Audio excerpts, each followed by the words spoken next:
Michigan Governor Rick Snyder testifies before Congress this morning about lead contamination in Flint's drinking water.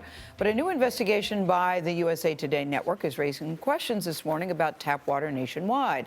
The report identified nearly 2,000 water systems used by 6 million people where excessive levels of lead were detected in the past 4 years. Adriana Diaz is in Sebring, Ohio. That's a village that has been struggling with tainted water problems for months now. Adriana, good morning. Good morning. The town wants to test every home's water, and if dangerous lead levels are found, bottled water and filters will be provided. But the problems here are not isolated. More than 20 million people across the country get their water through lead pipes. Courtney Meritage says she might swear off tap water for good for the sake of her 7-month-old daughter, Autumn. It just seems like everyone's having water problems all of a sudden. Meritage lives in Sebring, Ohio, a village of less than 5,000 people southeast of Cleveland. Lead was detected in the drinking water in August, but residents weren't notified until January. It does bother me because why wouldn't they get it out sooner?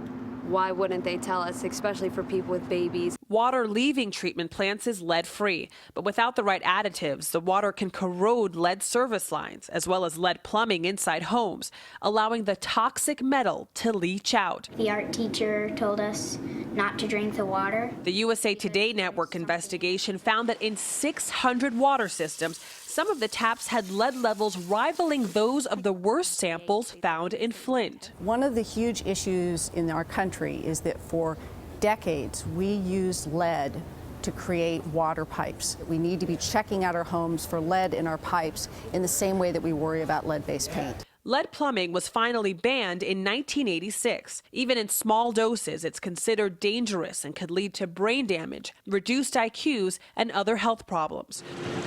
Water utilities now put additives in the water to prevent aging lead pipes from corroding. They also regularly test homes that are considered high risk. But David LaFrance, CEO of the American Water Works Association, says more needs to be done. As long as we have lead, there will be some risk that lead will get into the water. And the best way to solve that problem is to simply get the lead out. LaFrance's group says there are still 6.1 million lead lines in use, serving up to 22 million people, and that it could take as much as $30 billion to replace them all. Even if we remove all the lead service lines, there is still some risk that can occur if there is plumbing in the home that contains lead. Last month, the village of Sebring hired a new superintendent to run its water plant. But Meritage says she won't take any chances with her baby's health. I don't think I'll ever use the city water for her for anything, just because you really never know what's in it. If you're worried about lead in your drinking water, experts say you can have the water tested or hire a plumber to see if your home has lead pipes. USAToday.com also has a map showing which water systems tested higher than the EPA's lead limit. Gail? All right, Adriana, thank you. It's amazing how many of us take water for granted. You turn it on, it's hot, it's cold, it's clear, and then you look at that brown stuff in bottles and go, boy. Yeah, I know they test kids for lead levels, and they should continue to do that. So certainly have your kids' blood tested, too, if you're concerned about it. Very serious stuff.